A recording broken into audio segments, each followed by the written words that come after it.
And here we are. Hi, so we're at Cannes Lion, the place of big tech, big chats, big stuff. It's a lot, right? There's lots of people talking about a lot of different things. Katie, you're laughing at me. What's going on? Starting. But what better place to have a slightly existential conversation about this world of stuff and the importance of doing less and being clear. And that is what we're going to be talking about today. Because for all that we have known, businesses have been built on being rewarded for making more, right? In the last 20 years or so in our careers, I'm assuming we're about a 20-year career here, it's all been about more content, more channels, more making for more people. We had our first deck at BigSmall back in, 8 years ago now, said too much stuff, not enough point, and it was kind of the point of us. And then fast forward now, you've got AI, and AI is taking this to infinity, right? And now everyone has this sort of power to make more in their hands, and the result of that is, and I'm sure we're all feeling it, is you've got a lot of overwhelm going on right now. You've got people that you are building brands with on the inside, you've got those people on the outside that you're trying to connect to that are kind of feeling pretty overwhelmed right now. The consequences of that is just the space in people's minds gets blurred. You know, you've got the fact that people can make just means there's so much kind of an incentive just to keep going and making and making and making. And it's harder to stop and just say, what is the point of all of this, right? So this changes the game, and I think that's a positive. That's what we see as a positive for us in what we do. I think the advantage then for businesses, is what we're going to talk about today, is less on volume and more on clarity. It's about those businesses that are going to matter, the ones that are going to have a really clear point of view, that are going to really stand for something, singularity at the heart of that business, wholehearted way in which they show up in the world. We have 4 wonderful people here on this panel today, each offering a very different perspective, living this in different ways. We had Deborah Koyama, transformation expert, chief of staff. You've led change within massive organizations, the likes of Unilever. Kirsten Rutherford, who is leading all things creative for DoorDash, which is one of the world's fastest growing companies right now. Katie Jackson, marketing lead at Channel 4. Rob Mayhew, what the fuck are you? Personality hire. Personality hire. And probably the busiest person in Cannes, the most famous and probably busiest man in Cannes, I think. Right. Thank you for being here. So we'll get into it. Right, I'm going to come to, let's start with talking about the problem of the stuffness and how we each kind of find clarity in this space right now. Deborah, I'm going to come to you first, which means you've got the mic. Yes, I have the mic. So I know we've had plenty of conversations about this, you and I. The fact that everyone right now, I mean, we could hear it around Cannes, is talking about change. There's almost no one out there, no business that isn't going through some sort of transformation. But we've talked about the big difference between transforming for the sake of efficiency, effectiveness, and really maximizing the impact of the investment already, the massive amount of investment already being put into transformation in order to kind of truly kind of transform an organization. So what is the difference? What are the ingredients of those organizations or those transformation projects that succeed in being genuinely transformative? Thank you, Ben. I agree with you. I think it's very easy to be completely overwhelmed, lost with the speed of change, technology. I'm going to say from the get-go, I am very optimistic about AI, so I'll get to that in a moment. But I truly believe that it goes back to the basics. You need a strategy first, understand what's your North Star, where your business is going, how you're going to be creating value, what you stand for as a business, as a brand, an organization, and first, right? You have to have that clarity first. And then when you think about AI, you can think about how AI can help you to really shift where competitive advantage across your value chain can really help you. So first, business strategy or brand strategy, and then you can think about AI, how it can really help you to shift competitive advantage or be very different versus your peer set.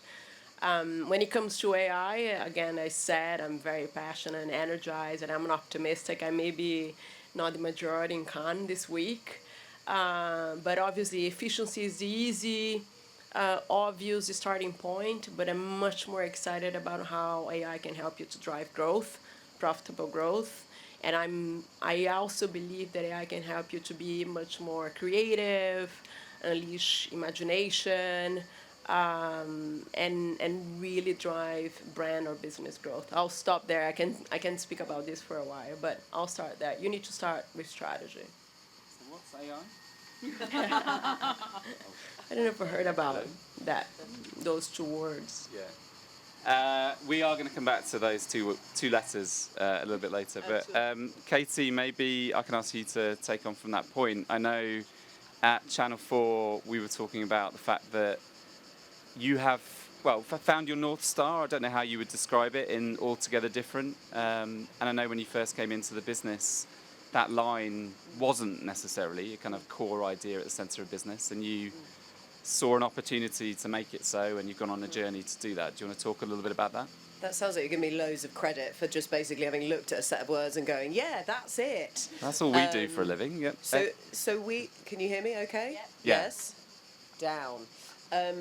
So Channel 4 ran a campaign that some of you may have seen back in 2021 with a lot of media spend behind it, which was celebrating Channel 4's position in the public service broadcaster ecosystem, basically reminding the British public on what made us different, with a line altogether different that I think resonated really well, and we saw good awareness for it from that campaign. But it was campaign first rather than business first, and we sort of didn't do anything with it after that. So we launched this huge, big piece of work in 21, but we failed to recognise that we actually needed to start inside rather than outside. So when I came into the role a couple of years ago, one of the first things that I wanted to do was try and find a way to reinvigorate Altogether Different, imbue it with some proper meaning.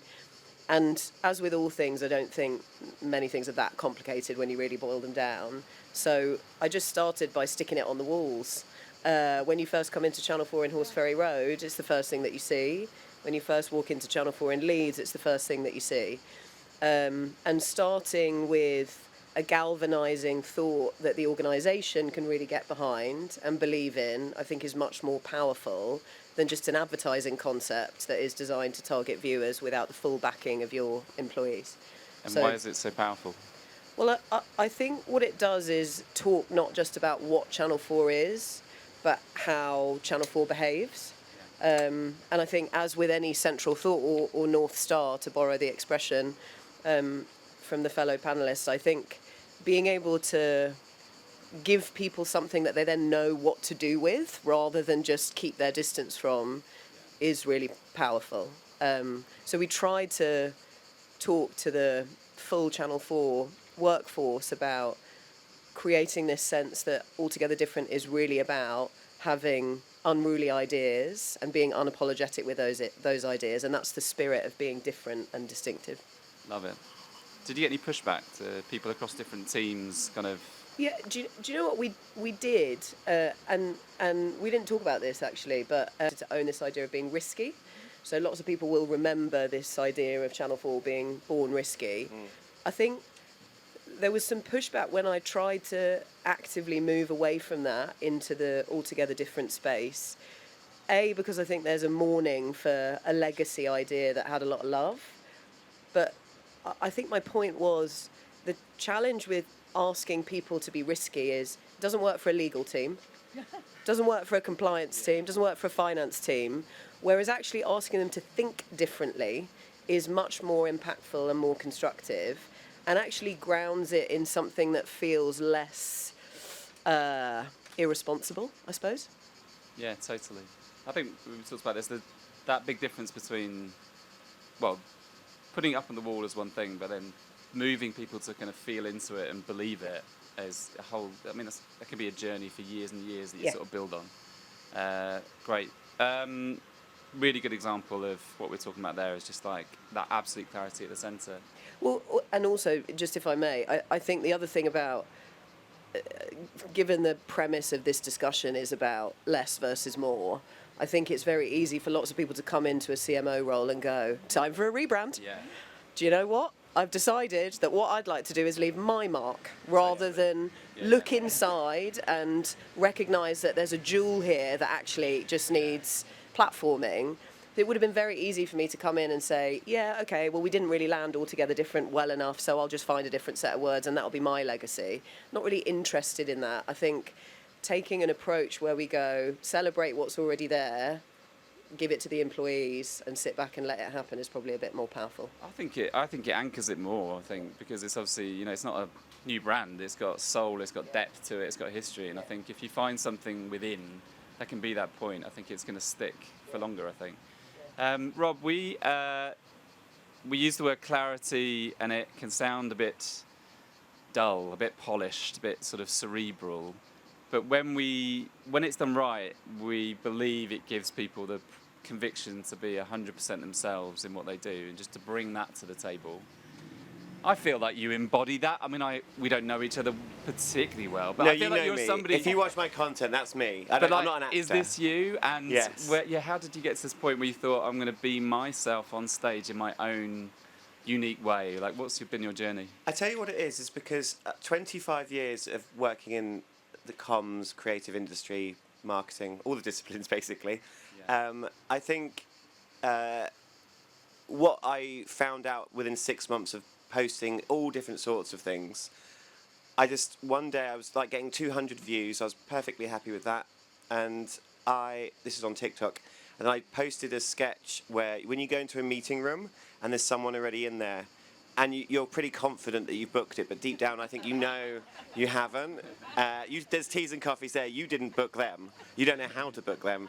And so I just created that with a green screen in that I didn't have to leave the room, no barriers to me filming. And I realised, I can, with the 25 years experience I've got so many things that I've observed over the years, things I wish I'd have said in meetings, there's things I wish I could say about pitching, and clients, exactly. And I just all the things that we've been thinking all this time, and it's universal. You know, we're all the same. It's not going to change in the distant future. So, I think my clarity just comes from this is what my lived experience. I don't make sketches about things that I haven't experienced, and I like my niche.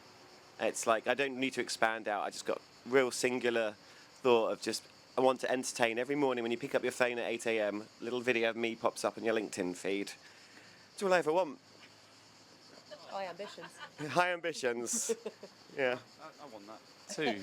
Yeah, no, that's wonderful. Just, I mean, to live that way, just to be unfiltered, like it's just very difficult to. Yeah, and it's people like that because it's a difficult industry. We can't always say what we want to say. Because there's consequences, and it's quite fun to be able to do that. People like to laugh at themselves in this industry. You might not get that vibe at Sport Beach, but other people like to laugh at themselves. So yeah. I love it. Kirsten, I'm going to come over to you for a sec. Sure. So we've also had a chat about this. So Kirsten, you've got quite a big team of people that you're managing to kind of create on behalf of DoorDash, which is really fast-growing business. You, when we had the conversation, you said there is a massive draw of multiple different sort of platforms that you're creating for, and we also talked about the kind of power of AI to kind of amplify the ideas of your team, and you've got kind of your team also managing a whole host of community of different creators and things like that.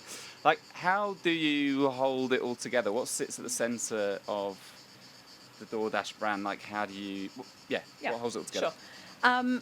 I have been at DoorDash about 120 days, and I've come from 30 years in advertising. And I think the same rules apply. If you think about the approach to the work, there's a million things. There's a million platforms I could be on. There's a million messages I could be saying. There's a million creators I could be working with. There's a million assignments at any one time. It's finding that filter, and I have a filter in my personal life, and I have a filter in my professional life. And coming to DoorDash, I think we could say yes to so many things, but it's the art of saying no, and you need a guide to be able to say no and understand it's the right decision. I don't want DoorDash to show up in every space. I don't want us to be the loudest in the room just because we can. I want us to show up to be useful. You know, DoorDash is the heart of DoorDash is empowering local economies. And so in order to be useful, that's a really good, I love the fact we're talking about a North Star already, right? That's allowing me to make the right decisions for what work comes in, who we work with, what we're giving to the teams. I'd love to give you an example of one of the things that we've been doing. So thinking about being useful, we are, yes, all about delivery, but we deliver a lot of things. So when Cardi B was launching her new album in America, she hadn't done it for 7 years, it was a really big deal. We thought to ourselves, well, why don't we deliver Cardi's album and let's deliver it before even Cardi delivers it? So we put DoorDash bags on the back of bicycles in New York, but we turned those bags into speakers. And we leaked, with her permission, we leaked Cardi's album out of the back of those DoorDash bag speakers and sort of started delivering it to the city. And then you would look at the QR code on the side of the bag. It would take you to our platform, take you to our app, where we created a bodega, and you could buy Cardi's album, you could buy the food and the drink that she loved, all done in her own words, of course, and then we scaled that. Now that's an example of us being useful and showing up in a quite unexpected way. The neat part is when I have that North Star, we can get a little unhinged. We've done even way more unhinged things than that. But I know that I'm making the right decision on that because it pays off who we are, it pays off our mission, and it allows us to easily say yes. Absolutely. Well, I mean, especially in the position you're in, you want to be going, right? You want to be creating and making, and especially in kind of the sameness that we're experiencing, you want to have that sort of freedom of personality, like the freedom of a tight brief, I guess, is kind of way we would think about it. Yeah, but it can flex too, right? That's the best part. We can do something completely unhinged in our social world if it makes sense for our mission and the business. And I can do something that's very meaningful over here. So again, I'm just very and we've got so many assignments, so many parts of the business. I think the biggest thing that surprised me coming to DoorDash is that there are many, many parts. There's the merchant part, there's the Dasher part going on, there's the consumer part. We've got our ads platform space here at Cannes as well. But that North Star allows me to guide me in anything that I'm doing in any of those assignments. Well, this is our second talk this week. The first was with the CMO of Grindr, and we were talking about the fact that you can absolutely be purposeful. Yes. They're very much about sort of, serving their community of people at a difficult time, and they can still put gay sheep on a runway. Hell yes. Those two things can go together. That's it. Awesome, love it. Right, so we're talking about clarity. We're talking about the contrast with that in this world full of stuff. We will now come back to those two letters. The rocket fuel that is adding to this sort of stuffocation of life. You had talked about it there. I know you're very pro AI. Just the honest view, can AI and clarity sit together, work together? How do they live as one? Yes, I think I said in the beginning, Ben, it's very easy for us to get anxious as business leaders or marketers to try to keep up and sprinkle AI everywhere. But again, it starts with clarity. What's your business strategy? What's your North Star? Where I can really help you in your business or in your brand,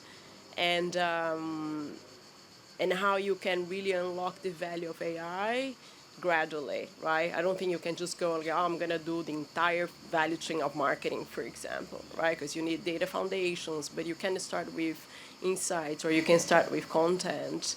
So yes, it starts back to what we said in the very beginning, right? You need clarity of where your brand is going, where your business is going, how AI can help you. And I also think you need partners, right? Because it's very hard to keep track of the evolving technologies and features and products. So if you have strong partnerships, they can help you to bring you along on the evolution of the AI roadmap. I think this is critical, right? And I know you talked about, when we've had conversations, you talked about the need for personal clarity as well, whether that's within the leadership team. There's one thing to kind of come up with a clear set of words in a strategy deck, but the other is to feel into it. And in a world of AI, quite easily get forgotten. Right? Yes. No, so that's why I think once you have a strategy, you have to have the alignment across your C-suite, your board, and then what I love about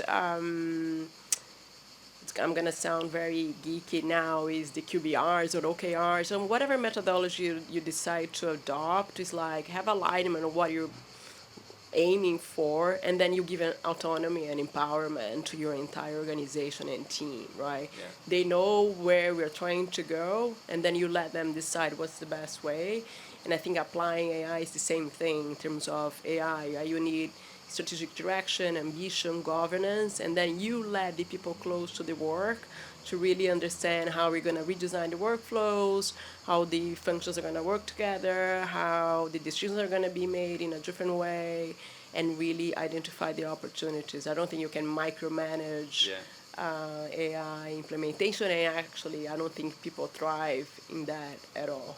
Kirsten, we've also talked about that in terms to that very point. You were saying that you have a very clear idea about how AI is used within your team, but you're very much about individuals using it to the best of their abilities to benefit them as well. You were saying, give them quite a bit of freedom. Well, look, first of all, I want to say that when it comes to AI, I think AI doesn't have the emotion. AI doesn't have the humanity. AI doesn't have, I don't believe, has the true originality and breakthrough. What it does have is memory and the ability to help us do all of those processes that are just going to take up our time. So I get really excited, and we use AI a lot in our org. I'm really thrilled that I'm starting to see creatives come to me and use their creativity to create the AI tools.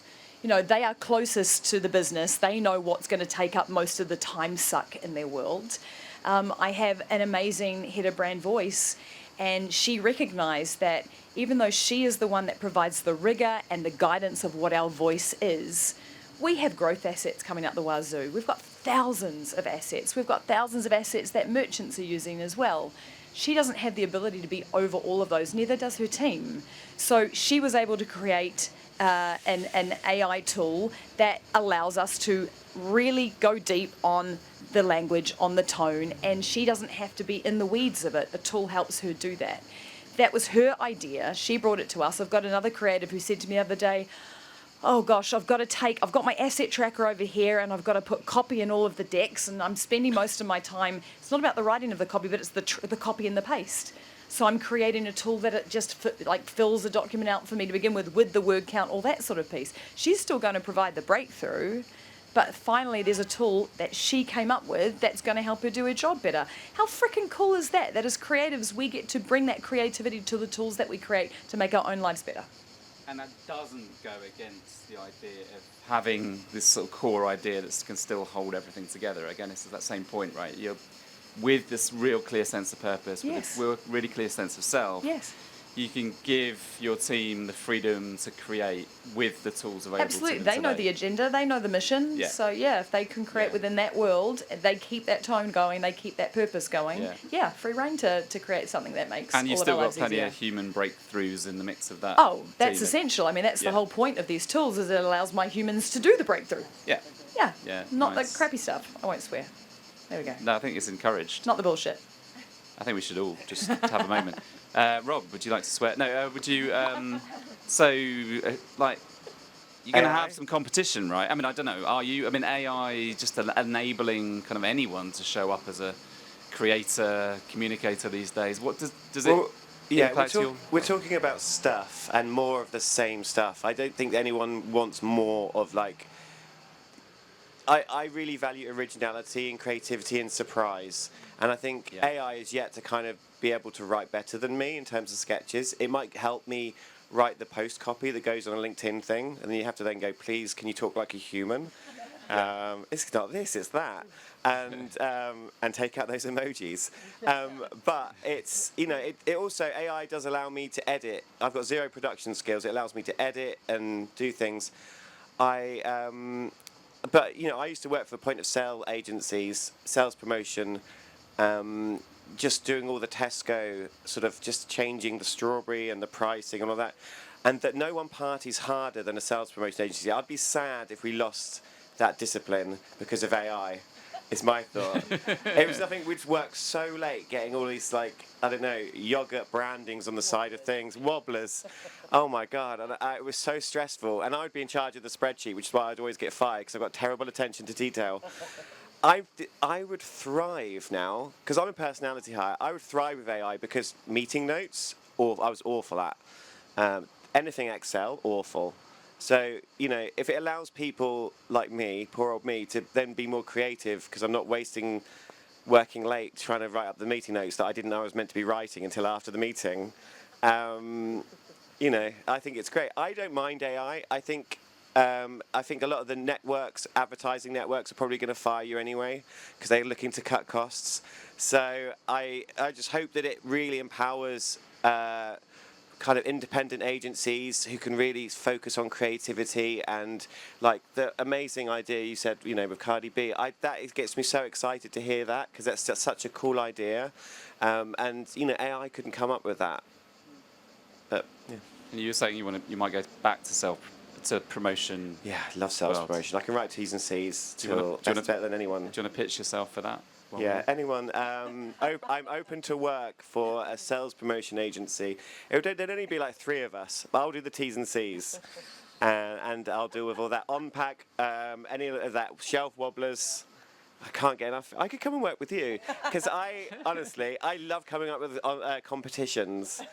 Oh my God, I can't tell you. It's really good that you found your point, finally. I enter the competitions because no one does. If you buy a pack of crisps that has you can win World Cup tickets, no one. There's too many barriers to entry. That's the key to sales promotion, layers and layers of entry. But I don't have a job. Full-time creator, I've got time to sit there and go, right, I've put that barcode number, that 20-digit number into the website, and I'll keep going. Right, this is why you're Remember here. that. Thank you for bringing that insight. Katie? Altogether Yes. different. Does this rocket fuel that we're talking about, does that make the spirit of Altogether Different more valuable? Does it make it harder to land? What does it do to... Well, I actually think that as with most things that firstly seem like a barrier to creativity, to specificity, I think that the rise of AI is going to force marketers to become a lot more disciplined because we now have a second audience, and that audience is machines. And so we need to think about refining what our brand proposition is for viewers, in my case, consumers in other instances. So Altogether Different has to be really sharply honed so that a 17-year-old recognises what they can come and watch on Channel 4, and a 17-year-old knows why they would choose Channel 4 over insert any competitor name here. But actually the machines also need to understand that as we see the rise in, generative search versus traditional search. I need to make sure that we are being clear with our point of view and distinctive in our tone. And I love that there's a role, head of brand voice, by the way. I might steal that. I think that's really good.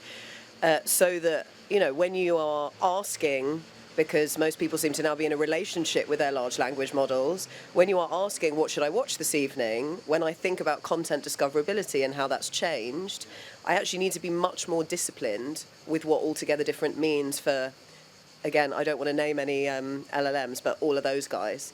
And then there's a third layer of complexity in my business because we, of course, are both advertiser and media owner. So I also need to make damn sure that being Altogether Different has value propositionally for advertisers. And I will plug the fact that we are now the most shortlisted UK media owner as of this morning. Channel 4 is the most shortlisted UK media owner here, thanks to the brilliant work from the teams. So I have to kind of think about 3 different audiences when I'm applying the use cases for Altogether Different, and that forces me to get better at being specific rather than fragmented. And to the first point That of... looked like it really blew your mind for a second. Yeah, no. The positive, I guess, the positive... Take a breath, close your eyes. Right, let's just go back to that. Sorry, did I overwhelm you with too much stuff? Yeah, no. There were just layers of good stuff. But to the unpicking the layers for a second, the one thing I was thinking about there was just the idea that actually, even if you're proving for machines, it's not a communications exercise anymore, right? I mean, you have to show up through your behaviours, through your actions, build up through your behaviour a certain impression.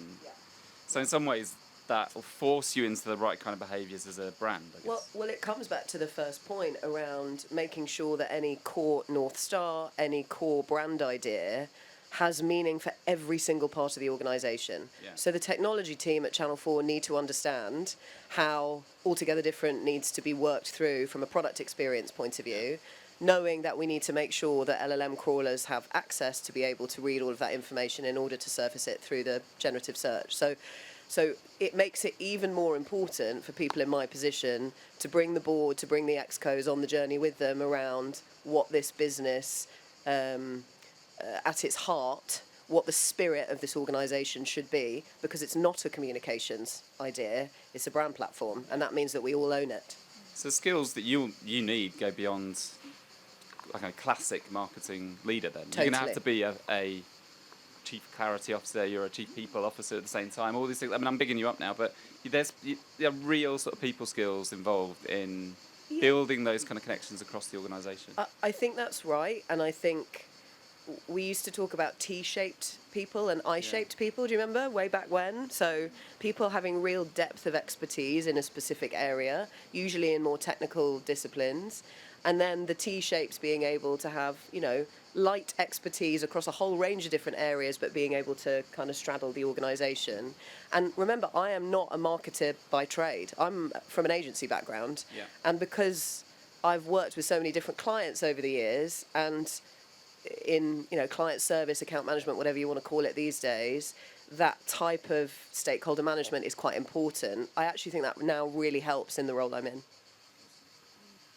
We're going to get personal for a second then, because we are humans underneath these big shiny titles that we have and platforms that we have. Kirsten, I'll go back to you because you mentioned that you've got a sense of personal purpose.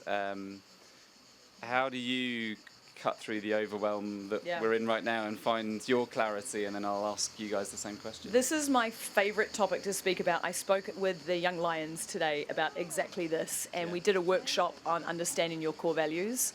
When I turned, I'm not going to tell you how old I turned, it was a long time, about 17 years ago.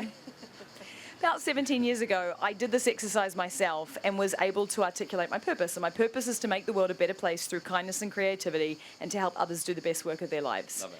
And that purpose changed when I went from being a creative to a creative leader, because it's not about you anymore, it's about you helping others. What a great North Star. That's, if I go to bed at night, and I've kept a gratefulness journal every night since I was 11 years old, and that was about 5,000 years ago.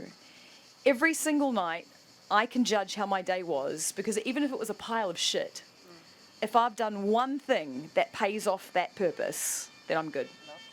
Love it. Anyone else? I mean, it's hard to find an articulation of your personal purpose. It doesn't have to be at that level. But do you have a behaviour, a habit, a thing that you do to kind of ground yourself back into clarity? And I'm not prepped you for this, so you're looking at me going, don't fucking ask me that Just give question. me my life's purpose in one go. Yeah. You've got something. Do you know what I was thinking about? I was going to ask you, do you ever do tours of the Channel 4 newsrooms? Occasionally. All right. Why, are you interested? Oh, are you kidding? I live in New York, but we've got a VPN, so we illegally watch the Channel 4 news every night. Big fan. I don't know if I'm okay with that. But No, but cut that out. What was the question again? How do you ground yourself? How do you get back to clarity yourself in your own life? Do you know what? Because I was working in the industry till I was 40, and I then started making comedy sketches in my bedroom for no money. I had a very supportive wife, still do. And yeah, up to a point that she left. And I found that it was making me so happy, just being able to film these sketches and bring joy and fun and very specific things that I didn't necessarily think there was going to be a huge audience for.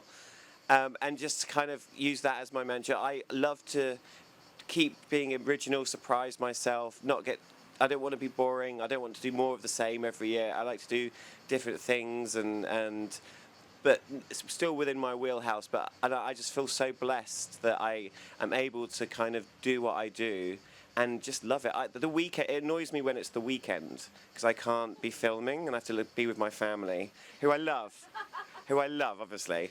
But what I mean is that I love what I do so much. It's almost a problem because I want to do it all the time. But I feel very blessed, and I think sometimes, I think I just want to keep it going forever and ever and make as much money as I can during this week. Because there's clearly a lot of money. Someone's got a lot of money here, haven't they? Yeah. So I'm just going to find out who they are. Yeah. Anyone here? Yeah, if anyone here. There you go. Love it. Well, I love the kind of ritual of it as well. I can imagine you. I mean, imagining you in your bedroom sounds weird, but It's consistency as well. Yeah. I post every day, and as long as because I'll never run out of ideas, because I've just 25 years of experience. It's just so much. You think of a meeting, you've got the food in the meeting, going to pick up the client from the lift, the small chat talk, and then the founder swanning in, the tech not working, and then who's driving the meeting with a mouse, Yeah. and then no one has a dongle, and then it's like there's hours and hours of things you could be talking about here. Asking, do you have a friends and family code? If I was meeting with DoorDash, within like 10 minutes, I'd be like, I love DoorDash personally. What do we like? That would be, I really want a believe in discount. DoorDash, yeah. My brother has a whole Neff kitchen because we once got a Neff 50% off, and he didn't even work there. Anyway, there you go. Cut that out. Love it. Katie, Deborah. Katie, before this, you were mentioning you've been on multiple different panels this week as well. You've having to sort of juggle the office back at home. I might not be coming to you at the moment of pure clarity, but do you have a way, even just to take a breath here and find a moment to pause? No. That's my point of clarity. Yeah. Okay. I find it quite difficult, actually. And I think the annoying thing about working in telly is that you have to watch quite a lot of telly. Then you have to watch quite a lot of what people are recording about your telly. Then you have to watch quite a lot of other telly and what people are saying about that telly. And then you've also got to do your job. So there's quite a lot of stuff to do all the time.